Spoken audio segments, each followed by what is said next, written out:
How could you waste my time and you ain't in the room? How could you do that to me? Hey.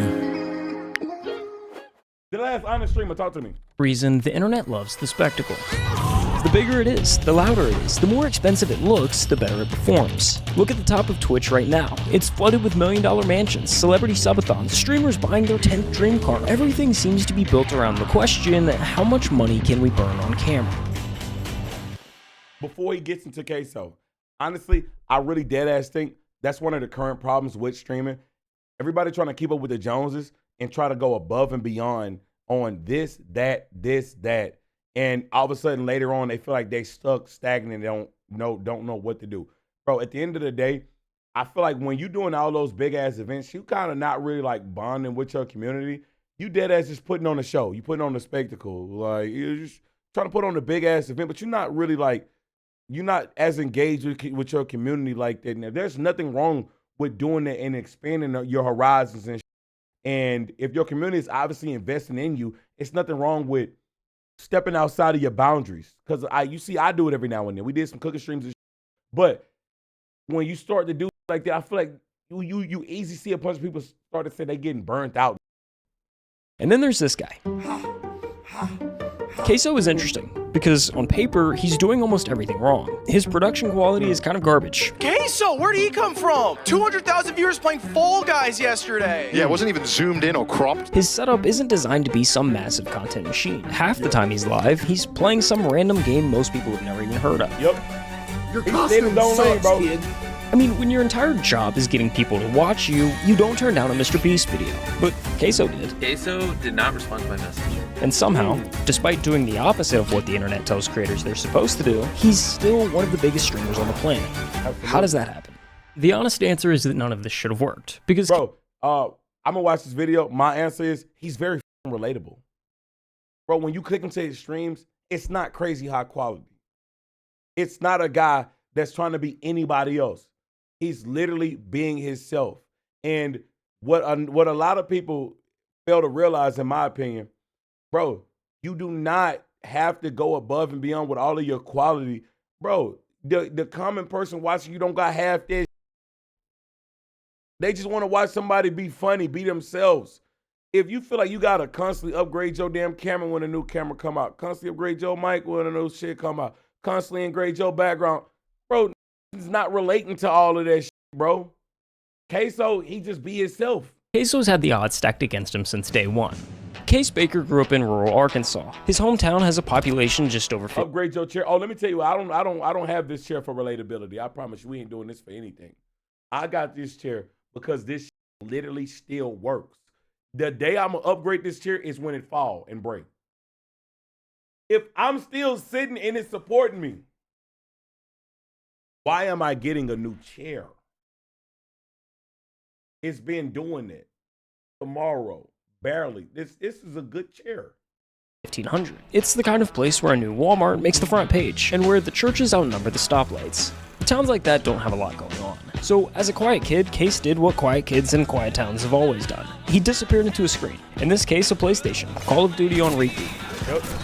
And when YouTube started blowing up in the early 2010s, he was right there watching Nate Shot and the Optic guys build something that didn't exist a decade earlier. He watched gaming turn from a thing you did after school into an actual career. Well, how does this sound? Making a living and even a small fortune just playing video games. The biggest names were clearing their parents' annual salaries in a single weekend. And after Bro, these was the days now. Well, I never watched Optic. I never watched FaZe. Honestly, my only exposure to Optic was, what's my dog name? Optic something. I think it's Optic Big Timer. When H1Z1 came to PlayStation, he was the only person from, he was the first time I was watching some of them because he was really fucking nice at that game. Like, and he was one of the only people posting it. But this time, what a time to be around, gang. I remember I watched different people. I was watching, it's this guy named NASA One. I'm watching Jive Turkey. I'm watching, obviously, Chris Smooth. I'm watching Chase, Duke. And I'm seeing Anton the Boss, all that shit. I'm like, damn, I really want to do this. Really want to do this. This is when YouTube was just fire. Frog the Bar, what the fuck? you know about Frog the Barber? I ain't gonna lie, I was wilding watching Frog the Barber them. Because I watched Frog when he was playing games, but then what this did was he made a group where they start going out to the club. And I never knew what the club was like. It was called GGN, Go Getter Network or some shit. Then in this video, them motherfuckers kept fucking running into Brian Pumper. I was like, who the fuck is that? Then I learned who that is. I was like, how the fuck they keep running into this nigga? Like, yo, El Presidor, oh my God, I watched the shit out of El Presidor. El Presidor was fucking hilarious. This dude videos was absolute bangers, then he turned into a weirdo. Holy fuck, he turned into a weirdo. But great videos. Watching that, it became Case's dream job. The problem was he knew the odds, especially in his situation. His Wi-Fi was barely good enough to even watch YouTube. Uploading to it or streaming on Twitch, forget it. So he buried it. He graduated high school, bounced between jobs, often working 2 at a time just to keep the lights on. For 6 years. 6 years of clocking in somewhere he didn't want to be. 6 years of watching other guys his age blow up online doing the exact same thing he'd given up on. By the end of it, Case was broke, burnout. He was 1 bad week away from walking into a recruiter's office and signing up for the military. Then his mom stepped in, and she asked him the question that changed everything. Why not take a real shot at the whole streaming thing? What's the worst that happens? Man, shout out to Now, streaming is one of the most competitive jobs on the planet. And if you're like Case, trying to pursue it full time, you need to understand, there's levels to this. Level 1, you can quit your job. Level 2, you're living large. And at level 3, you're the top 1% of the top 1%. Now, there's no direct translation from Twitch viewers to money. So for the sake of the example, we're gonna say you reach level 1 at around 100 viewers. Once you're there, you can take the leap to streaming full time, which getting there sounds totally reasonable. No, you could not take the leap of streaming full time once you get to 100 viewers. Shout out to bro, but I absolutely do not agree with that.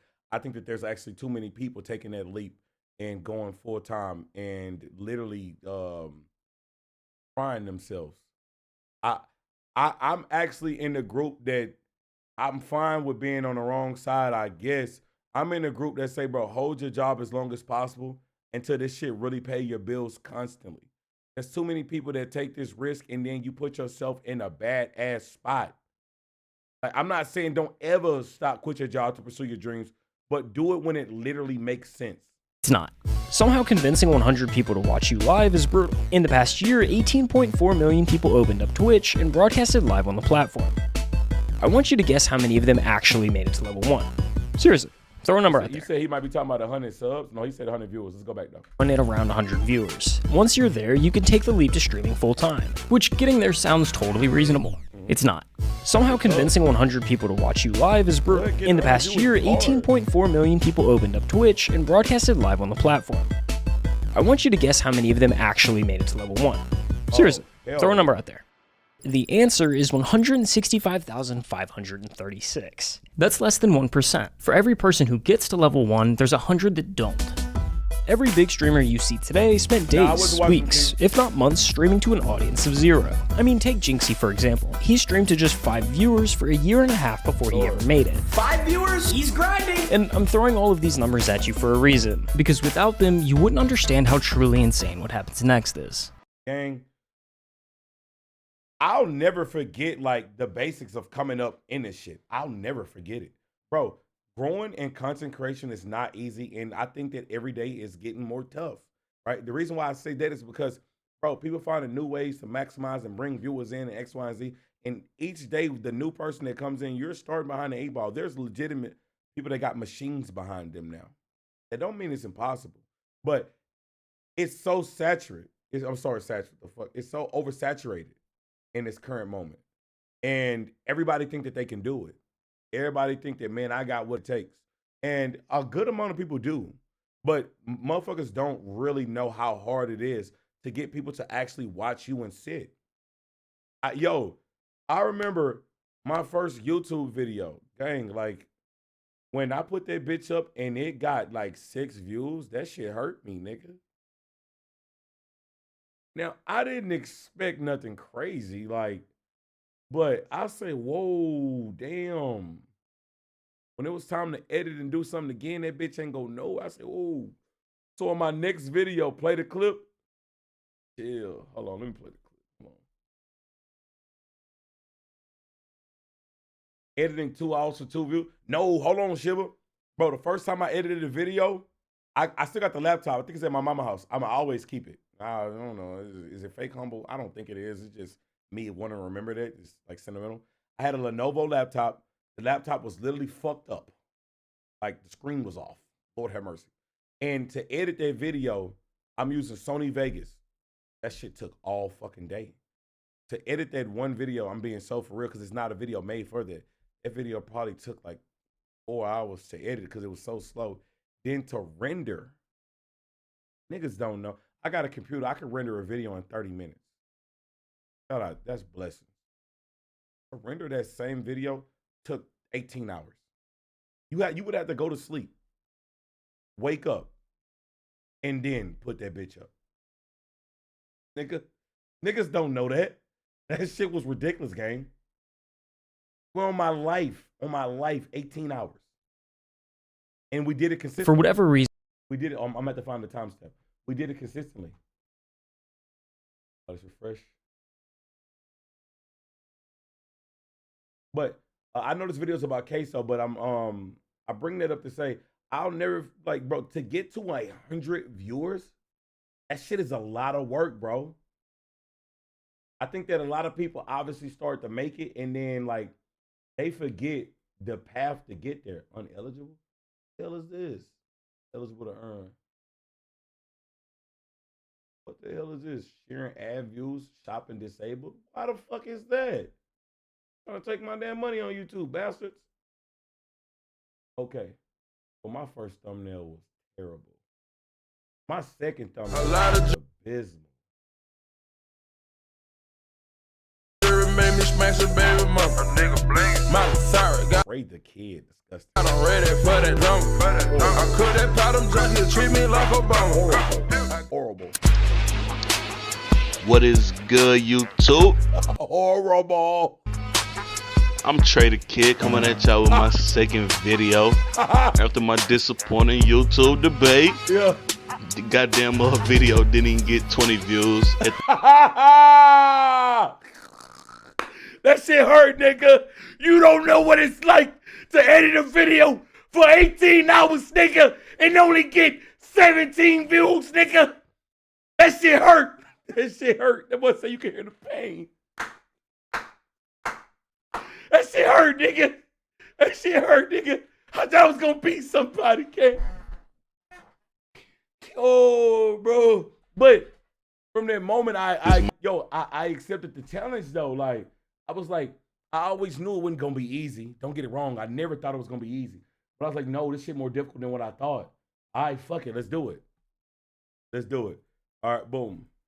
He ever made it. 5 viewers, he's grinding. And I'm throwing all of these numbers at you for a reason, because without them, you wouldn't understand how truly insane what happens next is.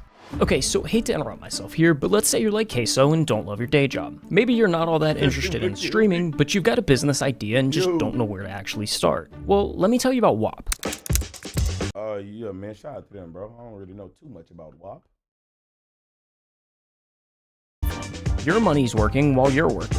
4 hours, y'all took me. Job you hate, go to WAP.com to start your business today. Because in like 24 hours, y'all took me from nothing to crazy.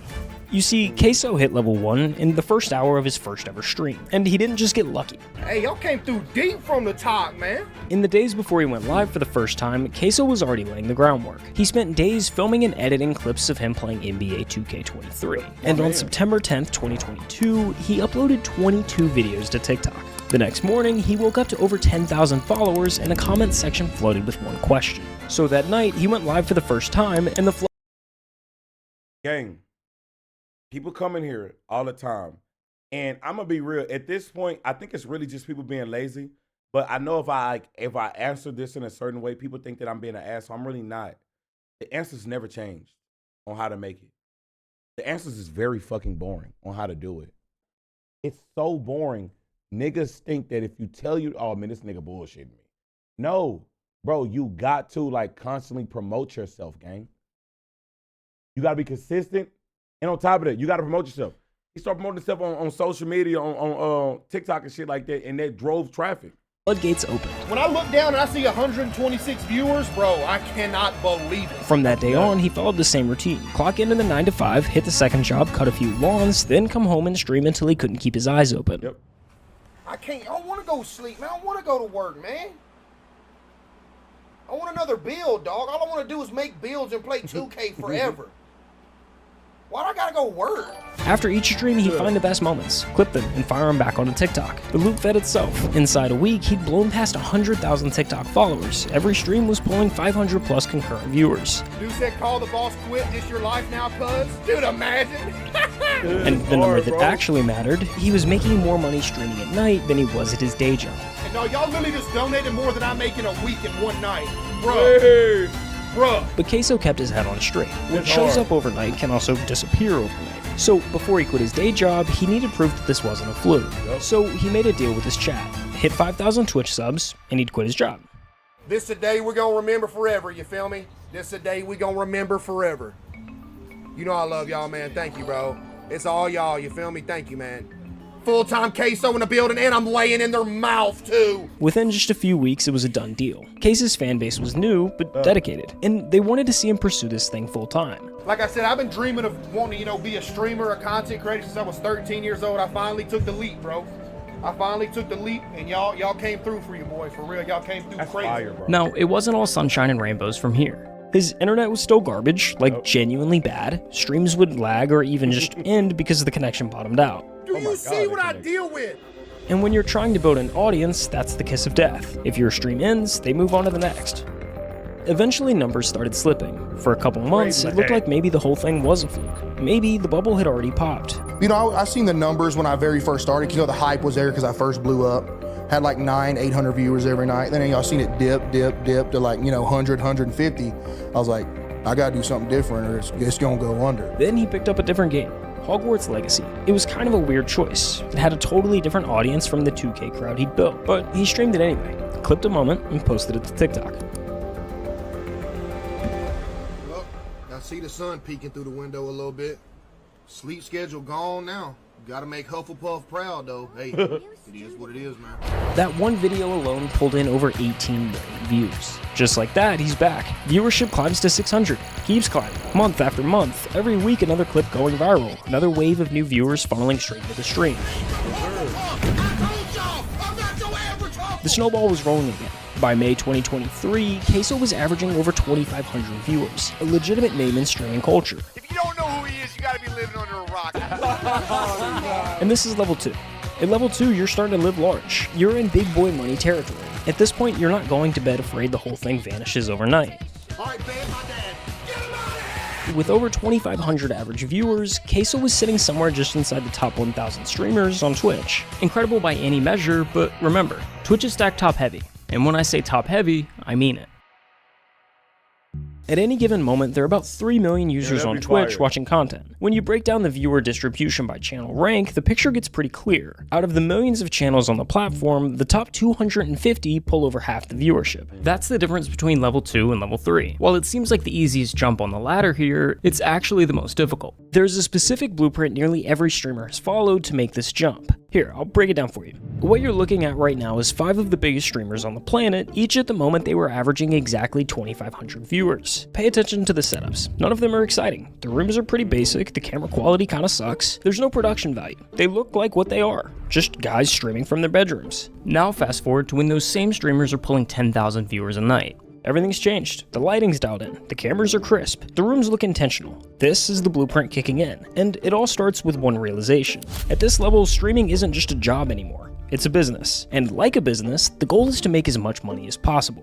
The internet, for whatever reason, craves a spectacle. And the spectacle game is pretty easy to play. You've kind of just got to spend money to make money. The setup is just the start. Next comes the move to LA. Buy the mansion, drop the I just bought my dream car video. Hire a dozen editors to pump out clips around the clock. By the time you're clearing 50,000 viewers, it turns into an optimization race. Every stream, every upload, every second of content is engineered to milk the cash cow. The longer you stay on the top, the more efficient it becomes. And weirdly, the more the internet praises you for it. But the spectacle only works if people are still looking. Relevancy is the whole game. The second your numbers dip, the money goes with it. So you're forced to stay visible. You hit the podcast circuit, impulsive on Monday and blank on Thursday. You show up to every mainstream streamer event. You become a permanent fixture in the conversation because the conversation is the product. And the fastest way to stay in the conversation is to stand next to someone bigger than you.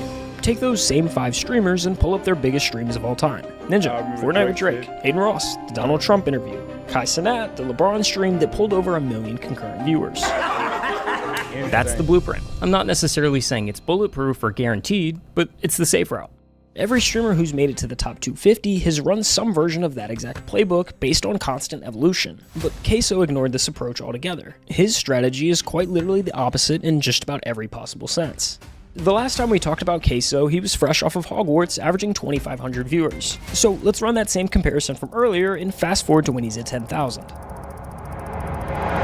Not much has changed. I mean, sure, he did buy a new house, but he moved from a trap house to a trailer just across town. Either way, at the end of the day, his computer monitor is still being held up with a vacuum cleaner. If I don't have the vacuum cleaner holding up the back of the monitor, it'll fall over. And then back here are my PCs. You can tell they're being held up by books as well. And the camera quality seems to somehow have gotten worse. Chat, my stream quality is actually so crispy. It looks like it's in 4K. Since Hogwarts, he's continued to stream 4 to 6 nights a week. Same time, same chat, rotating through whatever random. Broke like Trey Bill O'Brien stream. That nigga would not be able to come anywhere near me. I don't want to see that man in person. I want him to stay a pixel. I've never seen him in person. He needs to stay a fucking pixel. I never want to see that man in person. Okay? Now, let's go back to the CaseOh shit. You ain't trying to blow up for it now, man. I want to stay free. I can't believe he did that to my team, bro. And as a Browns fan, you should understand. You really should get it. All right? Now, bro, the thing is fake broke, bro. It's not even fake broke. It's like, bro, genuinely, if the setup work, why am I touching shit? That's just real shit. If that bitch work, why am I touching shit? Honestly, I would have not. I got a new camera. This camera is a Sony A7 IV, I think. I would have kept the A7 III. I kept the A7 III for 4 years, I think. The only reason why I changed it is because the bitch stopped autofocusing. It burnt out. But through all of that, the camera, what I learned, I didn't even know the camera was this bad. I couldn't put earphones in it because the earphone part didn't work. What else didn't work? Damn it. That camera actually, by the time I used that camera so much, it was literally only a webcam. I couldn't even vlog. Oh, yeah. I couldn't put mics in that bitch. The mics part didn't work no more. But then I was like, yo, all right, I don't need none of that. I just needed to record myself. I kept fucking doing it until it eventually stopped working. So with CaseOh, he got his monitor holding up his shit. That's a little too ghetto. But it still worked. Why am I changing it? Games he feels like. Supermarket Simulator, Granny, Dress to Impress. What is this? Why is it on my front page? Playing it. Games a normal person wouldn't think to stream. Yep. But then you watch for 5 minutes and you start to get it. This is the funniest dude on the internet right now. Just plays the most random everything. CaseOh, where did he come from? 200,000 viewers playing Fall Guys yesterday. Because the game isn't the point. The chat isn't there for the games. They're there to watch him fall out of his chair for the 10th time this month and narrate it like he's describing a car accident. Yo, that almost killed me. Oh! Bro, that's the beauty in streaming like this, bro. I honestly thank God for the ability to be here first and foremost, but taking the risk and saying, bro, let's not keep doing the same shit. Like, bro, Crazy Dono.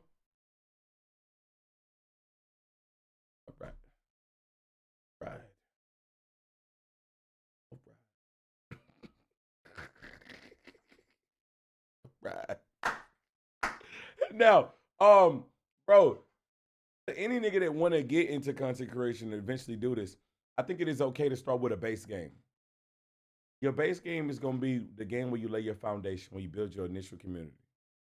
A lot of people like CaseOh, it was 2K. Like, who else?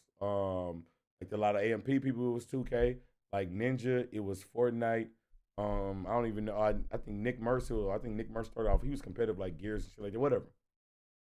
But I think that it is very smart of you to later on start blending into other shit. Do not stay on your base game too long, because guess what? If that game becomes ass, your community is only going to correlate you with that game. And if the game is ass and they don't want to watch it, they're not going to want to watch you. The biggest thing that you have to do is you have to make yourself bigger than the content that they're currently watching.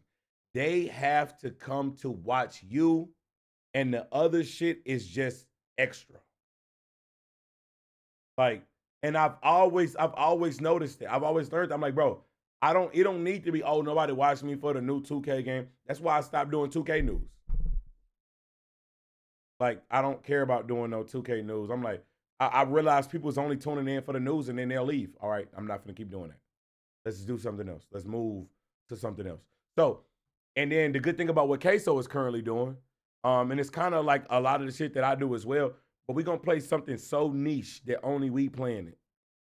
But it's not for the sake of being different.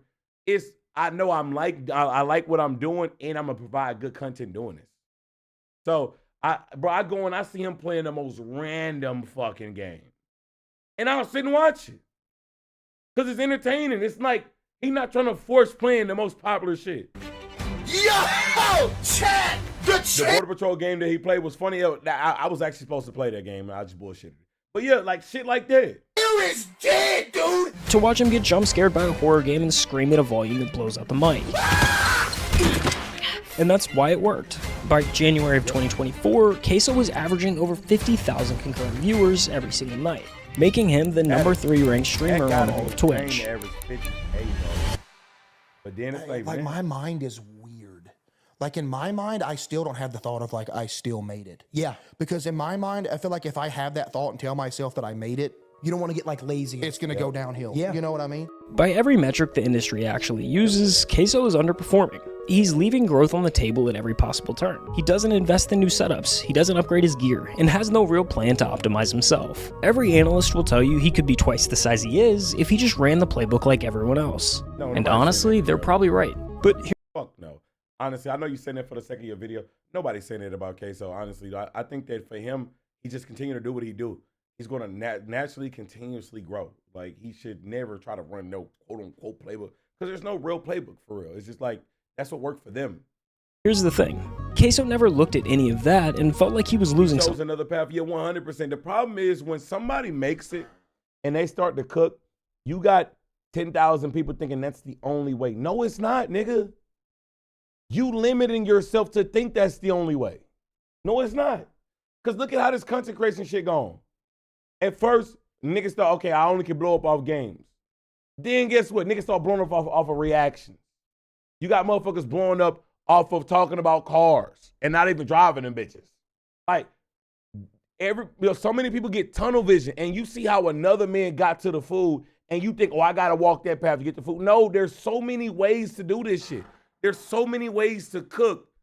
You gotta just find your lane and optimize it. Buying a house in the hills, pulling up in a supercar, collecting all the things that say you've made it. None of that ever seemed to be important to him. And there's nothing wrong with wanting those things. A lot of creators go in with exactly that goal in mind. But CaseOh sits in this rare category of someone who actually reached the I made it moment and genuinely doesn't want it. It was never about like being huge, just like you being ass at games and ugly and fat and funny. You got multiple X's in your name. I don't trust people like that.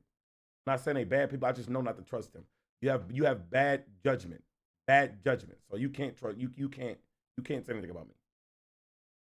It's only 2. It's 2 multiple, nigga? Because it didn't matter the money. You know, I just wanted to do what I loved for a living. I could be, pinching pennies to make it, but as long as I get to stream every day instead of go to work, I was cool with that. You know? But to be clear, it's not like he's allergic to money. He's the number 3 streamer on Twitch. The guy is doing just fine. But there's a difference between making money and squeezing every last cent out of your audience. He's never done any kind of subathon. He doesn't say yes to every brand that comes knocking, and he doesn't manufacture drama to give the numbers a little bump. The way he sees it, you can't leave money on the table if it was never what you sat down for. Some of my most favorite jobs I ever had were the jobs where I was making pennies. Yo, I'm not even finna lie to y'all. I think y'all just donated more than my week's paycheck in one night. I'm talking about sitting in the parking lot of the dollar store, having to call my mom, be like, hey, can you spot me $50 for food for the rest of the week? But you know what? I was happy. Like, if I could turn this into something and just be able to do this with y'all every day, that'd be a dream come true. Yeah, I was broke, but it was all right because the job was cool. Dude, I'm not worried about Twitch ad revenue. I would rather people have a good viewing experience than make an extra, whatever a month. Shout out to bro. So that's the money half of the blueprint. The mansion, the supercar, the optimization strategy. But the blueprint isn't only about money. The other half of the blueprint is relevancy. The streaming world has a short memory, and the way you fight that is by staying in the conversation. Podcasts, events, collabs, it all comes down to the same idea. Stand next to someone bigger than you, and you get to share some of their spotlight. Well, if you thought he was underperforming on the money side of the blueprint, just listen to this. In 3 years as one of the biggest streamers on the planet, he's done exactly one traditional collab. Jinxie. What's the furthest you've ever traveled? Florida, and that was one time to go to Jinxie's house.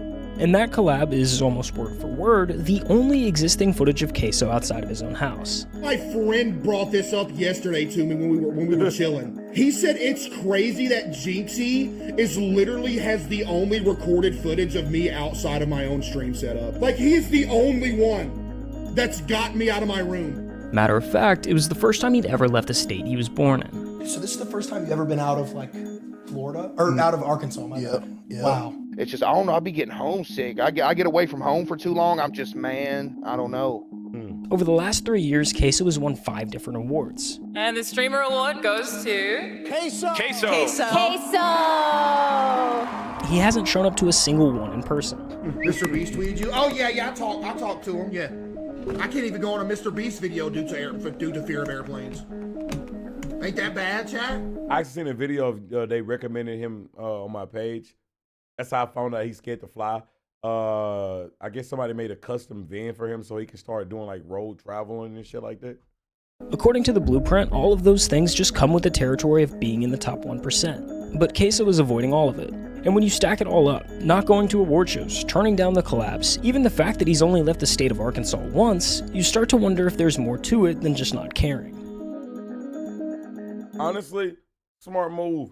Yo, gang, you get around too many of these Twitch people, then they start doing weird internet shit. Oh, man, I'm in the room and everybody was having so much fun, but then I got scared because the energy really scared me and it was bad vibes everywhere, and I just couldn't believe there was good energy like that. Yo, get the fuck out of here. You scaring me, okay? You're fucking scaring me. These people sit in their house too long and they be fucking weirdos. And my problem is I get around people and I just dead ass want to be regular. I don't want to fucking make Twitch clips in person. Bro, honestly, I want to dap somebody. Oh, what up, boy? Man, hey, bro, the shit you doing fire, bro. Talk about some of our successes a little bit. Bro, what you got playing, bro? A word? Nah, bro, do that shit. All right, man. Hey, I'm gonna fuck with you, bro. Hey, real shit, I fuck with the content. Go our way. If I'm cool with somebody, I just want to be cool for the sake of being cool. But a lot of these people, when it come down to the content creator space, they dead ass be weirdos. They only want to be cool with you because, oh, you can give me gains for this. Or they start acting weird as hell. Like, oh, they all made me nervous. Fuck are you talking about? Chat, I didn't tell y'all this, bro. When I was changing setups to go from the trap house into the trailer, I was literally a mental wreck for a week straight. Because I don't know if anybody else has this, but dude, I have some form of horrific OCD that I've had for years, that if something even minor changes, I'm gonna die. You see, OCD is one of the most misunderstood conditions out there. People hear the word and picture someone who just likes things clean and organized. And while that can be a part of it, that's not exactly what it is. At its core, OCD is anxiety. For CaseOh, moving into a new house meant moving into an environment that was full of variables his brain hadn't had the chance to map out yet. Like when I take my hat off and put it on the counter, same spot every night. If it goes in a different spot, I'm dead. Everything becomes unpredictable, and for someone with OCD, an unpredictable environment is one thing that can't be controlled. Each unknown stacks on top of the last until his brain is sent into overdrive. Chat, here's some lore for you. Every time I would leave to work in the morning, I would go outside my my house, and I would have to check that my doorknob was locked 37 times. I would have to start my drive to work, take a block back around to my house, and check it another 11 times. And my nigga, like, now obviously I know it's like nothing that they can control. Like, I get it. Like, it's a brain, I don't know, some brain shit. Now, obviously, I got my own little weird habits, because I think everybody got their own little habits, but, like, I don't do no shit like that. Like, I truly don't understand OCD, but it's not for me to understand. I don't have it. I just got to respect that some people got it. I'm like, yo, man, you know you my nigga, but you fucking bugging. One of the biggest OCD clips I had seen was, honestly, it was a kicker. Look what this nigga was doing.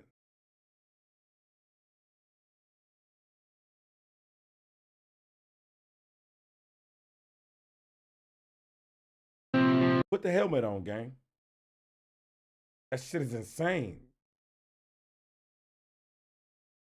Yo, it's more of a nervous tick. That shit is crazy. Shout out to bro, though. Like, and I know some people OCD. Bro, if they don't put something in one spot, then it always go there. Nigga, they are nervous wreck. I'm like, oh, what's going on?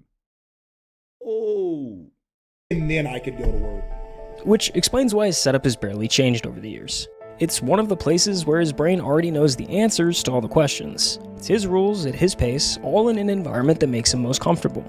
But that need for predictability doesn't stay contained to his house. It follows him everywhere. I went out in public 3 times in a row. I got recognized all 3 times. I never went outside again, bro. Like, some people, bro, came up like, hey, yo, can I get a picture? Everybody started looking. I'm like, oh, man, dude, I was about to pass out, man. Outside of that room, he controls nothing. Who's around him, how they got there, whether someone grabs his shoulder before he sees it coming. None of it is up to him. I don't go out in public. I don't. Never. When he's at home, it's easier to manage because, well, he's in his own house. But in public, there's no way to make the unknown stop. It's not only uncomfortable, but also insanely overwhelming. You would have a better chance of actually winning the Powerball lottery than ever seeing me in public. That's how rare it is. No. Crazy. And you said that's your biggest fear? You like going to the movies by yourself? Yeah, like, I don't get it wrong. I know that I'm nowhere close to where I want to be, but I do like the comfort in being able to go X, Y, and Z places and be chilling. But the people noticing me don't really bother me because, like, obviously it's to each his own. I look at it so differently. I'm like, bro, like, I always say, she's like, it's true. Bro, I'm just a regular ass nigga. So, but somebody see me, bro, I'm just a regular nigga from Southside Houston, like. What you mean you fuck with the country and you would see me in person, you want to tell me, bro, nigga, thank you. What do you mean? Like, bro, I appreciate you, gang. Like, so I don't really mind anybody coming to me or nothing like that. Like, as long as, you know, we just say what's up, do our thing, and then obviously I might be doing something you respect it, or if I got time I can talk to you, respect it. You won't take nothing too personal. I fuck with that. No joke. The blueprint says the path forward revolves around a... I saw Trey, he was 5'7", you a lot. The only time that made me uncomfortable, I had class with one of my viewers. Oh, it was crazy. My last year in college. Teacher called my name. They say, whoa. And then I say, here. I swear on my life. Nigga said. And then after that, he was working. But I kept seeing this nigga go. I said, bro, this nigga know. I say, fuck, bro. I say, fuck. So he chilled. Then after the class, that nigga say, yeah, nigga, I watch you all the time, bro. I said, what up, nigga? So then I dapped him up. But then after that, I got to give bro credit. He ain't fuck with me for the rest of the semester. He was just chilling. He just literally just chilled. Like, I'm like, nah, bro, that's a real nigga, bro. I fuck with gang. If I ever see you in public. What's good, my G? Can I get a drop? Hey! Hey! Let's keep going. Constant state of evolution. The more you change, the newer things are, the more excited people are to watch. But for CaseOh, that path has never really been accessible the same way it is for everyone else. And yet, here he is. You're literally almost 1,000 away from 10 million. That is insane, bro. Say it ain't so. This is a moment in history? No, this is a moment in history. Behind everything, the awards, the numbers, the journey from a rice mill to the #3 spot on Twitch, almost nothing has actually changed. You definitely gonna do this full time? Hey, I hope so, CJ. That'd be a dream come true for you, boy, man. Maybe my parents don't have to work no more either. That'd be a dream come true too, bro. He's been grounded in the fact that streaming was never about being the very best. It was always about building a life worth living, for himself and for the people he loves. Wait, Mom, we're about to hit 10 million. I can't believe what I'm seeing. Oh my goodness. I can't believe what I'm seeing. We're about to hit 10 million! No way we're actually about to hit it. We hit 10 million, baby! Let's go! 10 million on YouTube! His mom was there before any of this made sense. She brought me some balloons in here! Yo! She brought me some balloons! This is good, bro. Dummy mom. Get a pose in there with it. Before all of the awards and money, before tens of thousands of people were waiting for him to go live, she was the only one who pushed him to try streaming in the first place. That's a dadgum diamond play button! Yes, sir. You've had this? What? It wouldn't be possible without y'all, Chad. And you know who else it wouldn't be possible without? My mom. Come stand in front of the camera. Look at that. Hard. And his dad, the man who spent his whole life doing the kind of work nobody claps for. My dad, for example, like, dude, his whole life just working. He's had multiple back surgeries, multiple wrist surgeries, multiple foot surgeries, all from just working his whole life. The man he watched and worked alongside with do it with no complaints. I worked with my dad, and we were both maintenance men. Maintenance ain't easy work. You know, you're crawling under sinks, you're changing faucets, you're crawling up in attics, you know, all that, just nasty. The same man that taught him how to work was eventually the one who told him to quit his regular job and do what he loved. I remember the night we hit 5,000. I was like, all right, tomorrow I'm gonna call my boss. I remember I got him to call because I was scared. Like, hey, boss, you know, I'm playing video games for a living. But it'd sound better coming from my dad because, you know, my dad was essentially like his right-hand man. Yep. But yeah. So when streaming became a reality, he made sure that the two people who spent their lives building him up never had to work again. What has been like the most fulfilling thing that you've run into in your career? Just that everybody gets to chill. Yeah. And they have to get away from the jobs they hated and everything like that, and we can all just chill and do this. That's the best thing. I was gonna say they're retired because they do it because you know they don't want to just chill and do nothing. They do a lot of stuff for me. Like my dad, if I need something to go get or something, he goes and gets it. My mom handles all the background, like all of it. If you ask Case, that's the whole story right there. In a world where overnight success has a way of quietly hollowing people out, CaseOh never let any of it change him. The only thing I want to be is a place for people to go for 4 hours a night, forget about life, you know, crack some jokes, you know, have a good time, and just chill out. And that's why this story isn't over. CaseOh has already crossed. Man, listen.